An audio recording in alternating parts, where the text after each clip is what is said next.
Hi students, in this video we're going to look at how to do differentiation of polynomials by rule. Okay, so by the end of this video students you should be able to establish this formula and use it to find derivatives, recognize and use properties of the derivative just shown there, just basically the sum of two functions, and then calculate derivatives of power functions and polynomials.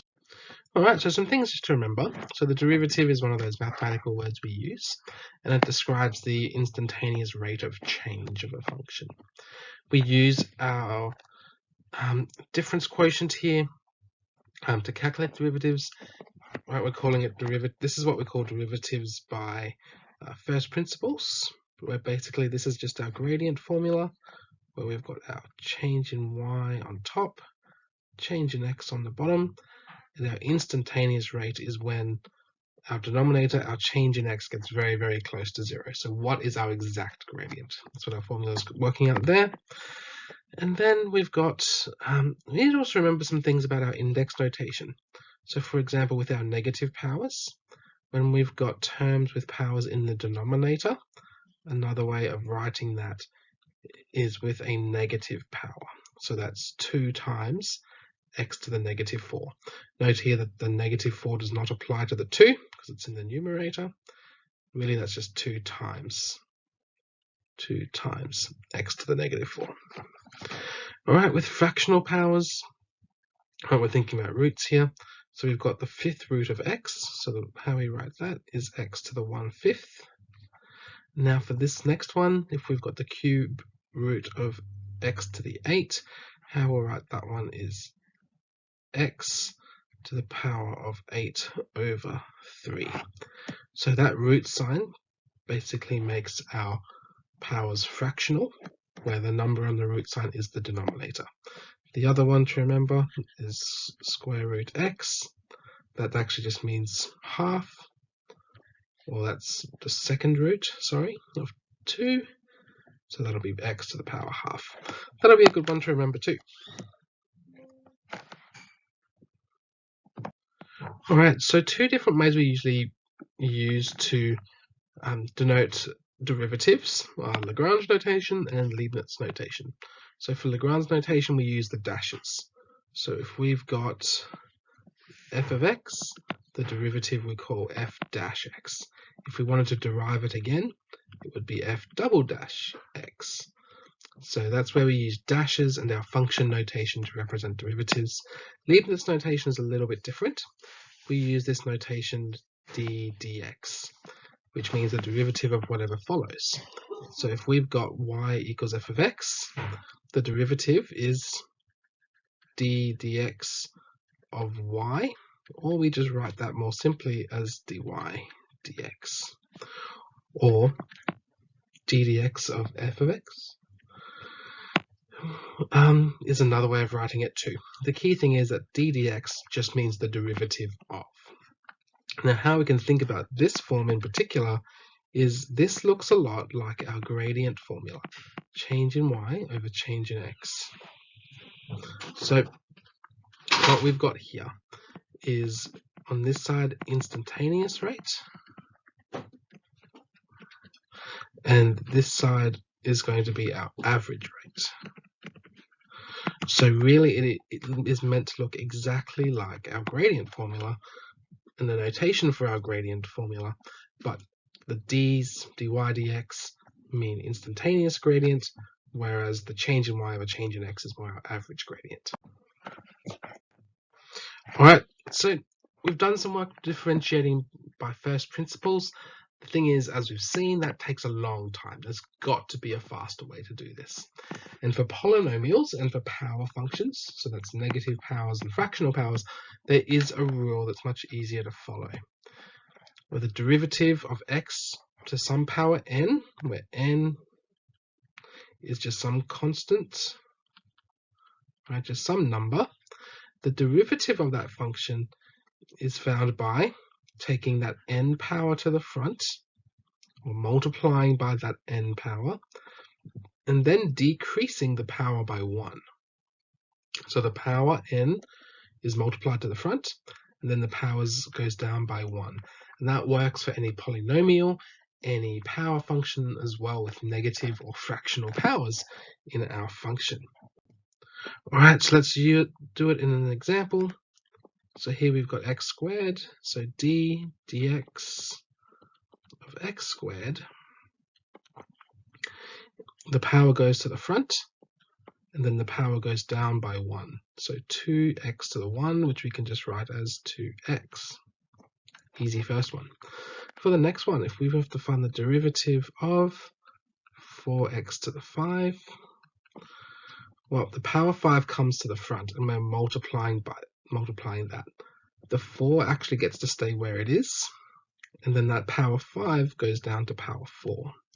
And then we can just do 5 times 4, that gives us 20x to the 4.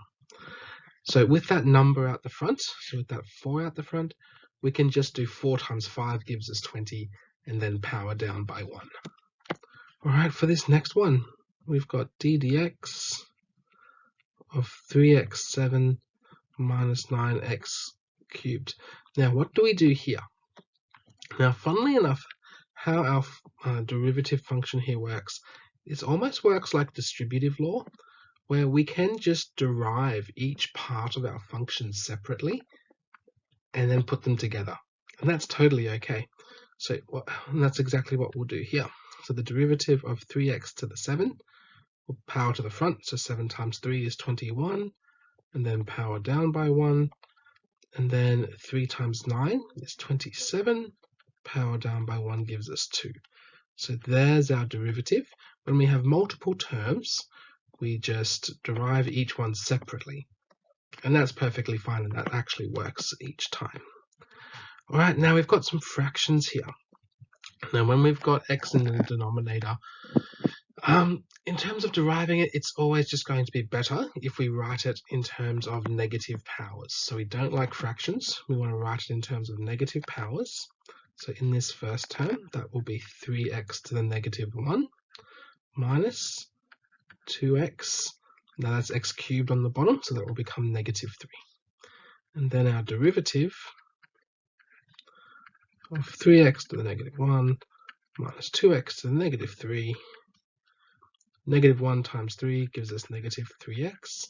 Now the power is going down by 1, so we're subtracting 1 from our power. That means our new power will be negative 2. And then we'll have negative 3 times negative 2. That will give us positive 6. And then again, the power goes down by 1. So that'll become negative 4.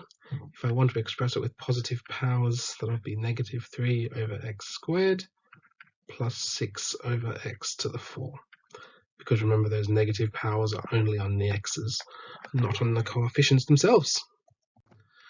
All right, now when differentiating a constant, it actually derives to 0. And there's a really interesting point to this. So if we've got a derivative of a constant, let's just call it c. Another way of writing a constant c is c times x to the 0. Right? Because x to the 0, we all know that that just equals 1. Right? So we're not actually changing our constant. Now, according to our rule, what that means we'll have to do is 0 times c times x to the negative 1. Because going down 1, 0 subtract 1 is negative 1. But the fact is, because we're multiplying it by 0, that's just going to be 0. So the derivative of our constants is going to equal 0. So in this case, we've got our function here, derivative 4x4 minus 2x7 plus 6. We saw in the previous slide, all we're going to do is derive each one in turn. So 4x to the 4, 4 times 4 is 16, power down by 1. 7 times negative 2 is negative 14, power down by 1. And the derivative of 6 plus 6 is 0. So there's our answer for our derivative there.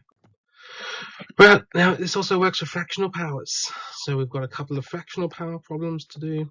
So square root of x is the same as saying x to the half. So if we want to derive x to the half, that will mean half to the front times x. Now half minus 1, That's x to the negative half.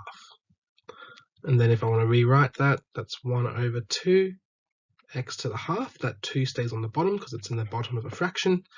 The negative power means x can go to the bottom, and power half does mean square root.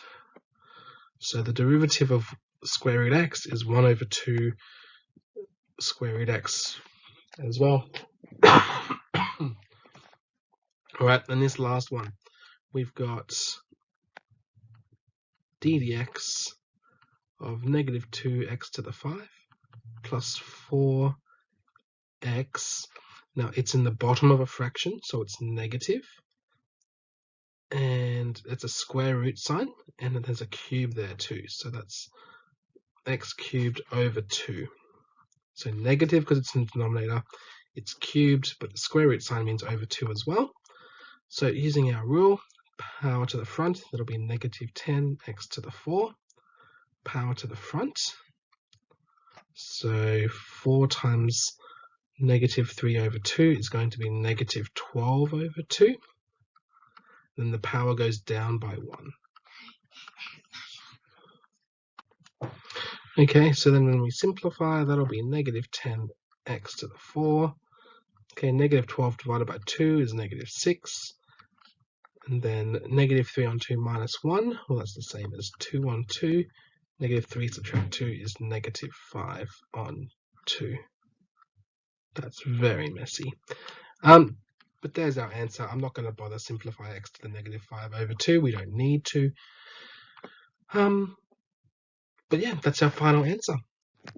Alright, so students, after watching this video, you should be able to use the rule to derive polynomials and power functions, which is just much faster and much easier than using first principles, and also use the fact that if you have 2 terms and you have to find the derivative of a sum, you can just derive each term separately and add them together.